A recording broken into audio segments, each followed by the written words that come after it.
I really still need to fix that. I really keep saying I'm going to, but I'm not. Welcome back, this is Jack. Hey, you guys might be like, hey, Jack, you're streaming an hour earlier. You're supposed to stream at 1400. My answer is I'm streaming 23 hours late, thank you very much. I was supposed to stream yesterday at 2 p.m.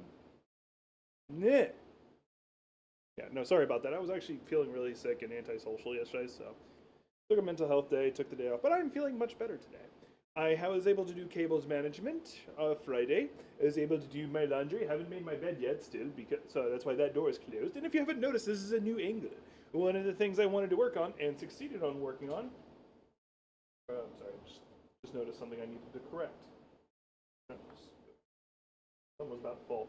Anyway, is that this is a new camera angle. No, I didn't really move the camera. It's still roughly in the same position, just raised up a little bit because I'm standing. For those who don't know, I have a standing desk. And I was able to redo the cable management so I can actually put it in a standing mode a little bit more comfortably. I still need some more work to do, especially behind my second computer. It's a horror show. So yeah, so I'm able to go into standing mode. I even have a chair that's meant for when I'm in standing mode and I don't want to put the desk down, but I want to take some rest off my feet. So you guys should, in theory, get more time with me standing. So I went ahead and just raised the camera and adjusted accordingly. So so so so so so so so so so so so so so so so so so so. We got a couple things I want to talk about. One of which is not politics, or which is not anime stuff. This is just me bitching real fast. So I'm a millennial. For those who don't know, I'm a millennial.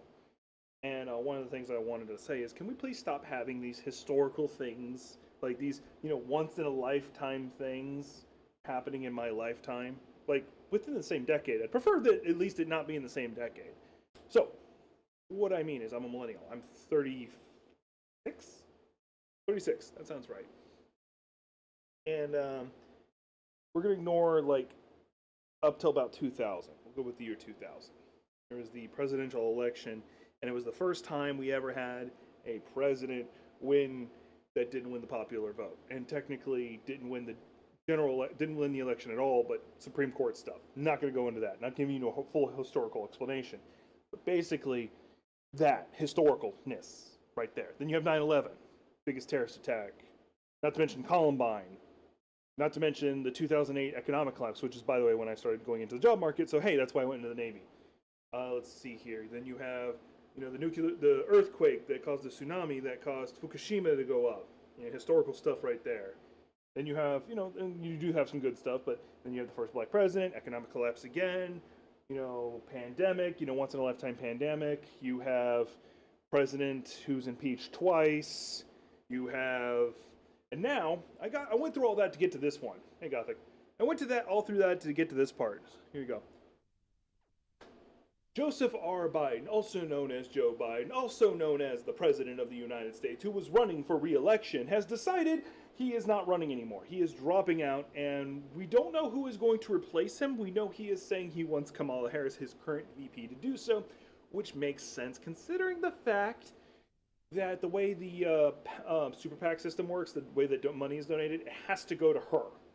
Like, there is a way to work around it, but it would require a lot of hoops. She can take the money and immediately run with it, and that's kind of a big deal when it comes to these big elections. So I know this is not a politics show. I just want to mention because this is a big freaking historical thing. So there you go. All right, now on to the actual talking about anime and geek stuff. Yep, he is stepping down as running for president. He is still going to be president, but he's not running for re-election. So this is historical, kind of a big deal. Kind of screws over Trump though, because Trump. So the way the polls were working, which is kind of interesting, Biden versus Trump is kind of neutral. They kind of cancel each other out. Which is, I don't agree with that, but whatever.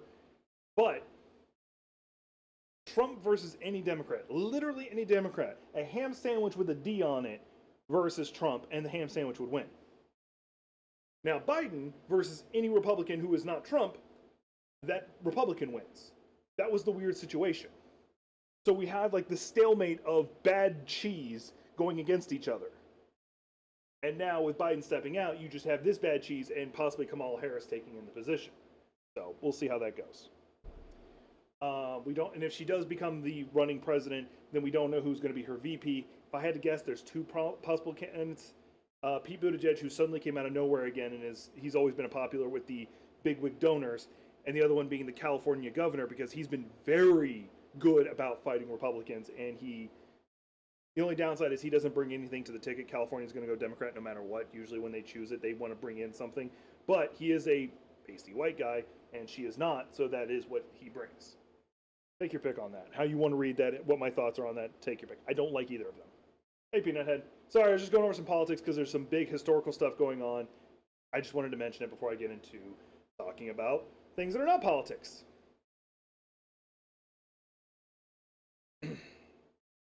All right. So I have several passions in my life. One of them is politics. When I'm streaming on my Jack Daedalus channel, I tend to talk about it more on there, especially if it's something that caught my attention, something worth talking about.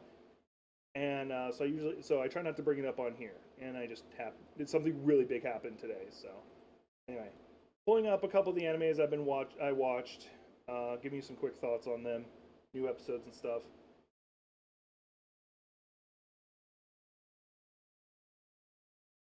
I am apologizing for. Yeah, you're fine. I'm streaming a whole 23 hours late. All right. I think I grabbed all the ones I wanted to. Oh no, here's another one. Yeah, I think that was all the ones I wanted to talk about. All right. So let's start with the one I literally just got done watching. My dear friend Nokotan. So this anime, I need to make a straight review of it for this channel, which I probably will. By the way, let me know what y'all think about this new camera angle I'm doing. I don't hate it. I don't like it, but I don't hate it. Because I'm standing. I'm actually at my standing desk and standing. Anyway, my dear friend Nokotan. If I were to describe this anime is if you took JoJo's Bizarre Adventure and tried to make a slice of life anime about it. It has so many layers of what the fuck cake made into it that you are never entirely sure what's going on. And I mean this in kind of a good way. I actually enjoy the anime. It is weird. And the main character is very aware she's in an anime and actually calls out these tropes. Like, for instance, if you actually even watch the trailer, the main character, Nokotan there, walks through the door breaking the wall in the door. And, like, shrapnel from the door and the wall, like, are hitting people and knocking them out. And they're all like, oh, she's so cute. And as they're getting knocked unconscious. And no one addresses, like, the glass sticking out of the teacher's head as she's bleeding. Except for the main character's like, am I the only one saying this? Is something wrong with this girl? So, but it's really good. It is very aware of how weird it is. It's intentional. But mind you, I'm going to admit a bias. The opening thing has a Dark Souls reference. You won me right there. You got a Dark Souls reference in the opening? I'm in it. I'm here for it. But no, like it's very aware. There actually is like one scene where like the main character's dancing and they intentionally animated her to mimic Tobey Maguire from Spider-Man's dancing, and it was hilarious. I love it. So yeah, I do recommend watching this one. It is weird as hell. Just remember going into that, it's weird as hell. On a scale of 1 to 10, it is weird as hell. This one I have yet to start watching. This is on my watch list. I keep putting it off. I was waiting until it got 3 episodes. Well, it's got 3 episodes now. I keep putting it off. But basically, this feels like it's supposed to be a more serious version of Mashal. Where Mashal, for those who don't know, is a really good anime. I did enjoy it. It's got 2 good seasons, and it's got a horribly addicting opener. Are you talking about Nokotan or this one, Wistoria? Or Mashal? Anyway, but the main character, he doesn't seem like he can cast magic. He just uses a fuck-off sword, and which I always love when the main character uses a fuck-off sword, hence why I like Berserk so much. So it feels like that's what it's going to be. I haven't watched it. I've seen like a couple scenes, but I haven't watched it yet. But this is on my watch list. So you all guys know the Deer Girl? Yeah. It's whole other levels of what the hell did I just watch. The 3rd episode just dropped today, by the way, if you get a chance to watch it. Alright, that time I got reincarnated as a slime. I was so relieved. So last week, I thought there was going to be a hole in my life. That there was going to be something missing from my life, and I was going to feel empty and cry because this is one of the animes that I've been enjoying.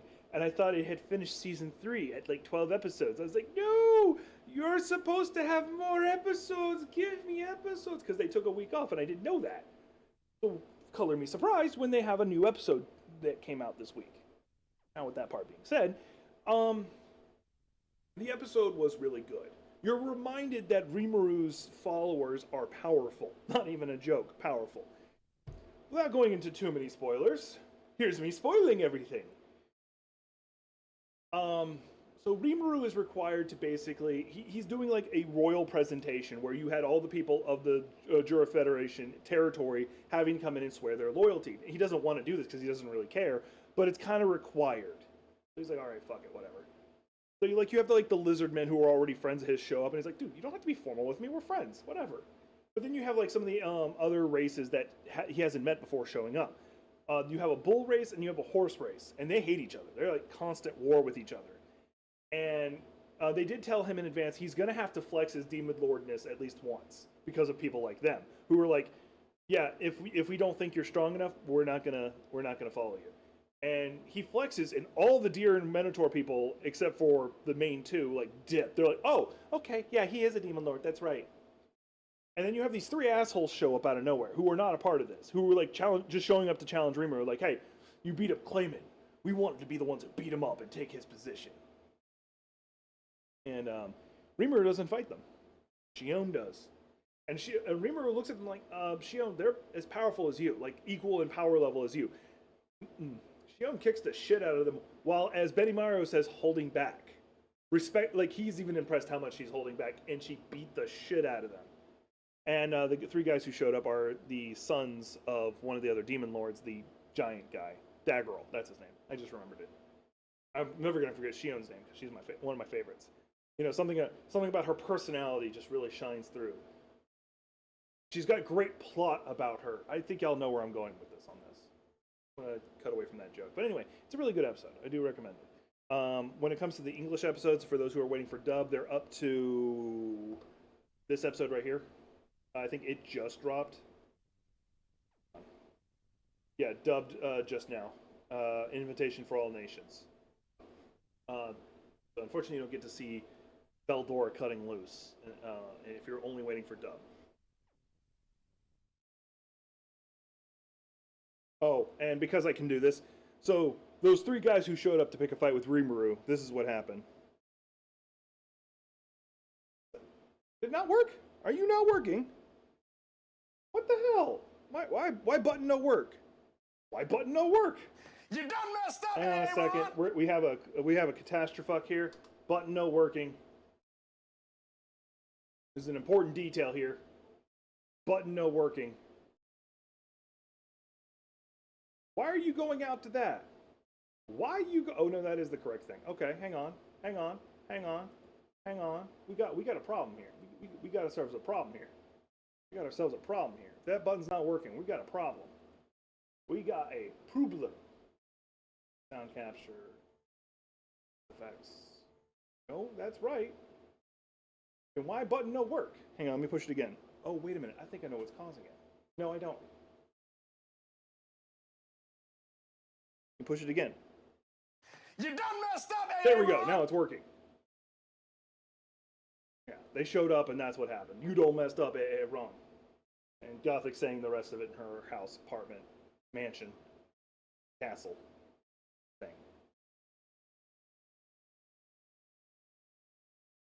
Alright. So I'm caught up on this one. 3 episodes out. Quality assurance in another world. This one is interesting. I'm not liking it, but I don't hate it at the same time. The reason I'm not liking it is the main character, or the characters as a whole, feel very bland. They feel very two-dimensional. And there's probably a reason for it. It probably gets better as time goes on. But right now, it has an interesting spin, an interesting concept to it. So if you've seen SAO, and Newgate is another example, you have a story of people getting stuck in a VR MMO game. And it's a tire trope. It's effectively like a high sci-fi isekai kind of concept. And it's kind of cool. I hate SAO. I hate it because they did a lot of things they could have done more better. And that sums it up. They could have done more better. But this one, the main character is a character trapped in a VR MMO. He was a beta tester. And they're stuck in it. And they don't know how to get out. A majority of the beta testers went apeshit and started playing around with their debugging thing. He did not. That's all I'm telling you. Interesting concept. It's not him as a gamer trying to beat the game. There are people who are trying to do that. It's him just being like, well, I was paid and I'm here to be a debugger. I'm going to keep being a debugger, find out what's wrong. And the little girl is an NPC who's semi-sentient. And, like, it's really weird what's going on with her. Not going to spoil that, but it's really cool. It brings in a lot of interesting consequences of people being stuck in the game that like SAO didn't touch. I recommend it. It's good. I just don't like the personality. It just feels kind of bland. But at the same time, the concept for the world is really good. Does that make sense? Good.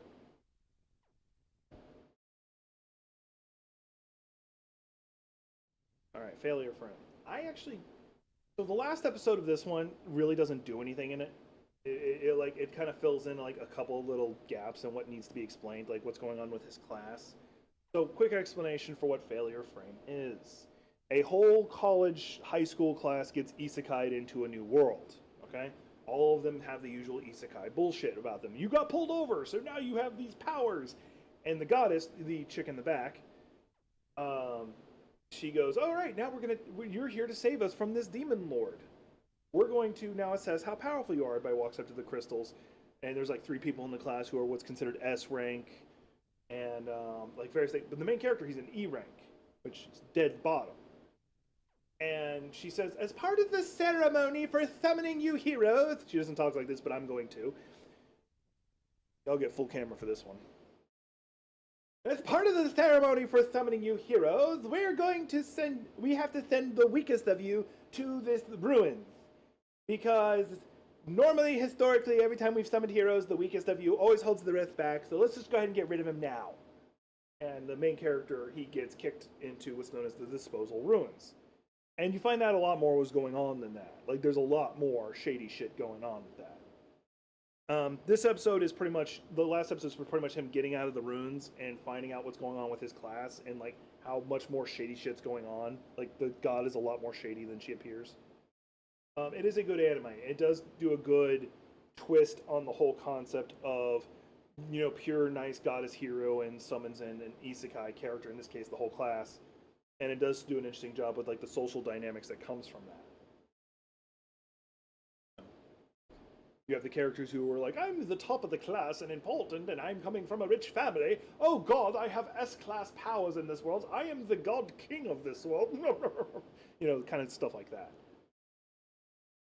But I'm standing, I have a lot more energy for this bullshit, so I probably should do it more often. I've noticed I'm a lot more animated. Alright. The strongest magician in the Demon Lord's army was human. So, this anime avoids a shit ton of the pitfalls that I would have expected. It doesn't have a lot of the, "I'm actually a human in the demon's army, do I have the right to be happy?" bullshit. No, it doesn't have any of that. It just legitimately is got some good action in it, and does have a big reveal in this last episode. But the anime does a good job of kind of like fleshing out like the society of demons and like how they interact. I'm not going to ruin anything. I'm not going to spoil anything. This actually does have an appearance of the Demon Lord, because in the last episode, you find out that there is a traitor in the Demon Lord army who is wanting to kill the Demon Lord, and they accuse the person. Well, the Demon Lord goes, "By all rights, both of you are in the wrong. Time for you to duel. Duel." And the duel proceeds. Ike, the main character, is the representative for his boss, because she's like, "You're a better commander than me. Go." He's like, "Well, fuck." And if he loses, his boss dies, and it's one of the few people he actually likes. It's pretty good. It's a good episode. They did a good job. Animation's on point. Alright, I don't remember what the last thing I have set up here is. Oh, yeah.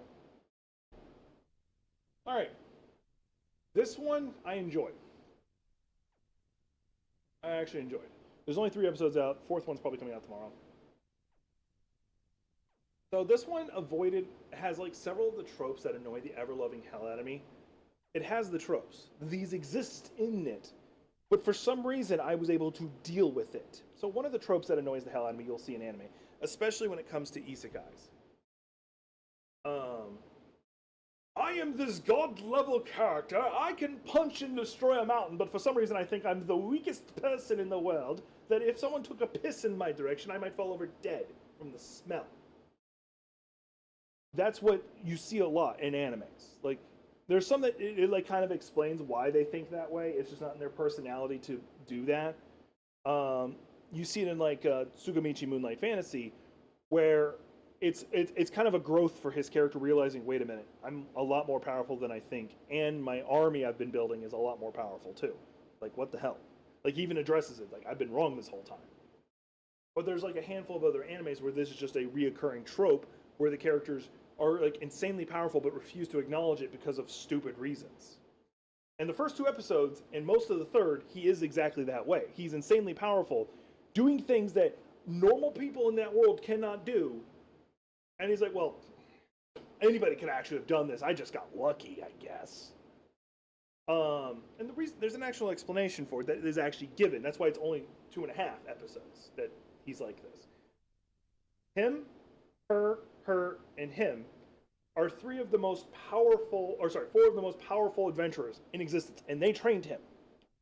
Period. Like these are legendary heroes, S tier heroes. You know, could destroy a whole nation by themselves if they wanted to. Level of heroes, and he was trained by them for 2 years. 2 years in awkwardness. Hard to explain. Going through insane levels of training because if the guy in the back got to him shortly after he died, he'd be able to resurrect him like it's nothing. So they kept putting him through some insane training. And so they kept telling him as he's training, even a basic adventurer could do this. Even a basic adventurer could do this. And as he's like trying to punch, like one example being a gold slime punching bag. Gold slime, one gold slime is the equivalent of a dragon scale, and you're supposed to be able to break it. So in the first episode, he breaks a green one, which is the lowest tier, and he's like, "Oh, it must have been defective." So like he was being drilled into his head that all of the things he does is basic. And then by episode 2.5, like halfway through the third episode, he's like, "Oh, my teachers were lying to me, or or trying to undersell me so for one reason or another." So they get around it. Now I do like it because it is very much like you have the badass orc monk in the background. Hey, guess what? I've played a badass orc monk before in D&D. I fucking love doing that.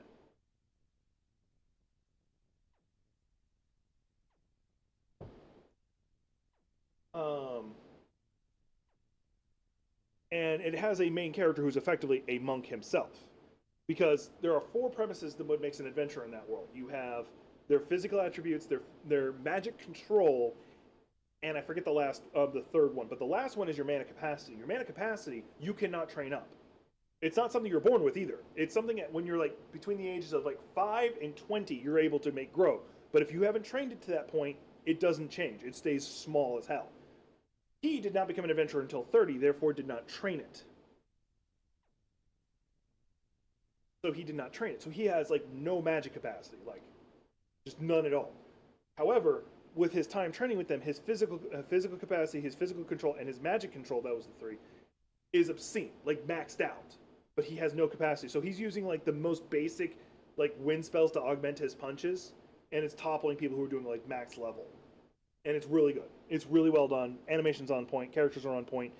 I am going to say one thing in advance. This is something that does show up in a lot of animes. So the girl right here. Oh, you're not going to let me just do that? All right, hang on. See if it'll let me do this. Open image, a new tab. There we go.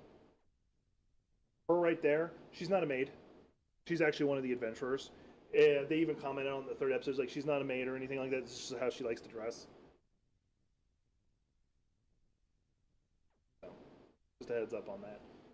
So if you're wanting a good fighting anime and you're willing to get past the whole him thinking he's weak the whole time, if you're able to get past that, then it's a good anime. I would recommend it. It's called the Osa Newbie Adventurer, trained to death by the most powerful party, became invincible.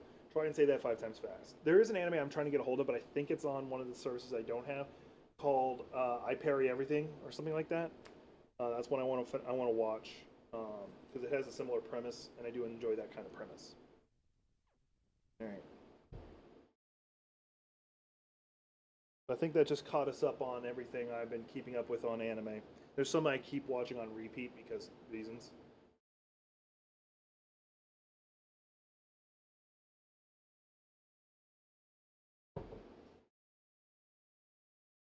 All right. So I was talking to my little sister, who's might still be in chat listening. I don't know. There's the idea of them ever doing a Dark Souls TV show, anime show, movie, whatever. And I'm of the opinion that would be impossible to do. Because you could do it with Sekiro, because Sekiro has a set story. But Dark Souls and Bloodborne, the character is a character you create. But that does not stop them from creating stories about the side characters that are introduced that people really do enjoy. One of the ones I'd like to see, they could actually make a whole movie, TV series about just this character. That would be really good. In Dark Souls, or of course, I would be very interested in them doing a story of like when Gwen finds the light soul and the dark soul and all that stuff. Like during that time, that'd be interesting. And you could just have like be following like a regular soldier at the time. But no, what I'd be very, or it could be this character too. So at the beginning of Dark Souls 1, when you're escaping, you come across, I think he's the guy who wakes you up initially and gives you the key to escape.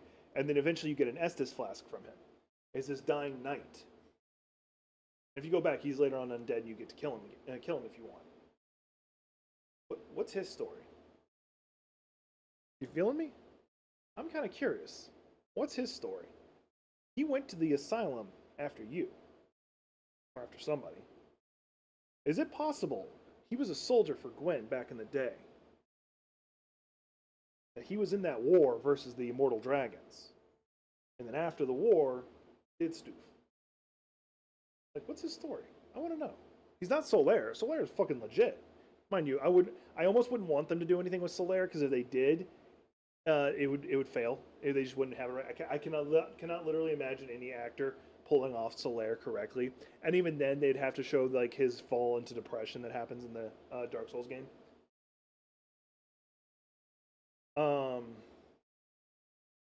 But no, that would be interesting.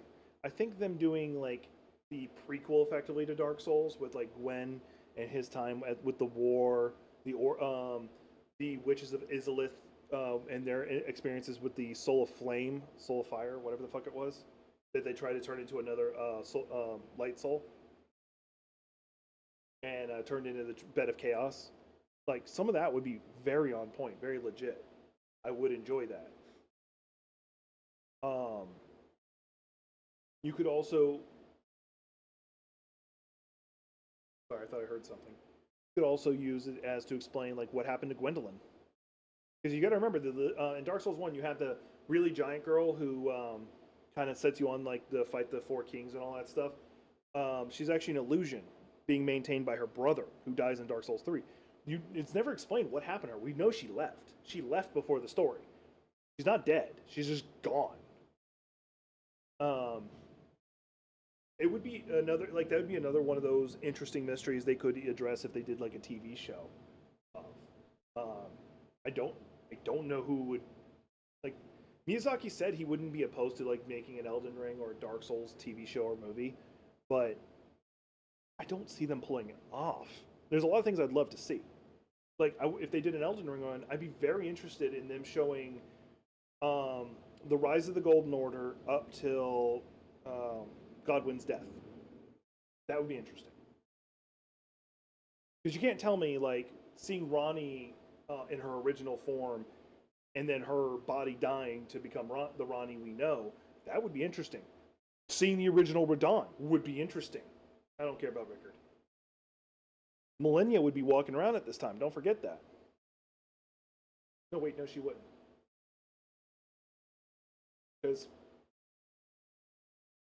Because America doesn't remarry until after. No, she's remarried by that point.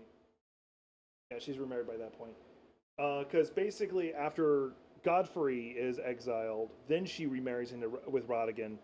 Then, sometime after Godwyn gets killed, and then she shatters it, and then yeah, okay, so yeah. Like I was trying to remember my timing in the lore. I'm still of the opinion that America and Rodigan are not the same person. They're fused in the game, but they're not originally the same person. I'm still going to split hairs on that one. Because Rodigan is part giant. He's not. He's actually very not. We see where she's from. She's not. She's from the Land of Shadows. He's a shaman from the Land of Shadows. Yeah, they're not from the same person. Sorry, that's something that still irks me. Like so many content creators I follow and respect, they still say that. Hair keeps. I'm wearing this to keep my hair in place, and also to hide the sides of my hair. All right. But I think I've covered a lot of what I wanted to talk about. Anybody got any questions for me? Anime, video game, comic book related y'all want to bring up? I'm staring at my hair right now. Where's he? He's probably hiding in my room.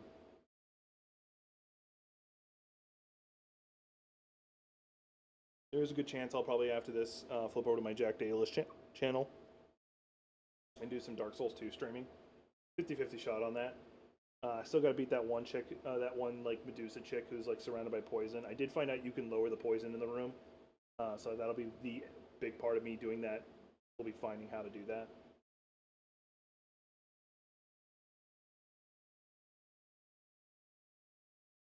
All right. Ben Dread? I don't even know what that is.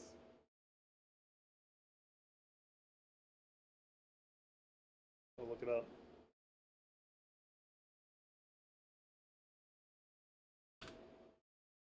Oh, yeah, you recommended that to me. No, I haven't gotten around to it. Yeah, it's on my watch list, but I haven't gotten around to it. Just like you haven't gotten around to all the things I've recommended to you. Oh, by the way, our older sibling and I were talking about you. You said you were awesome and deserved head pats.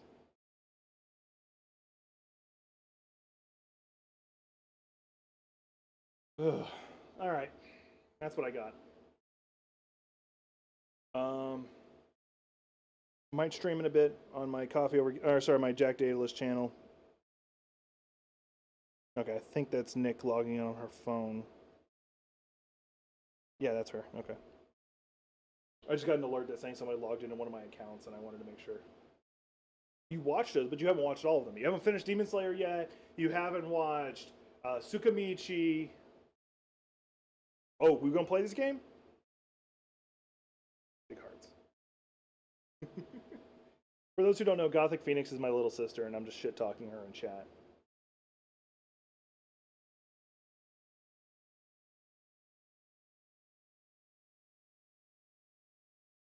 All right. Well, that's what I got for y'all. Here in a couple hours, I might flip over and stream on my Jack Daedalus channel for some Dark Souls 2. I'm thinking about doing on that channel a lot more like Souls-like content for the most part, and use that for like when I'm doing like challenge runs and stuff like that on random Souls-likes. Anyway, y'all take care of yourself. Lots of love. Stay safe. Don't take any wooden nickels. If you have a cat, go give them some love. If you have a dog, give them some love. If you have any type of fur baby, give them some love. Down the next one.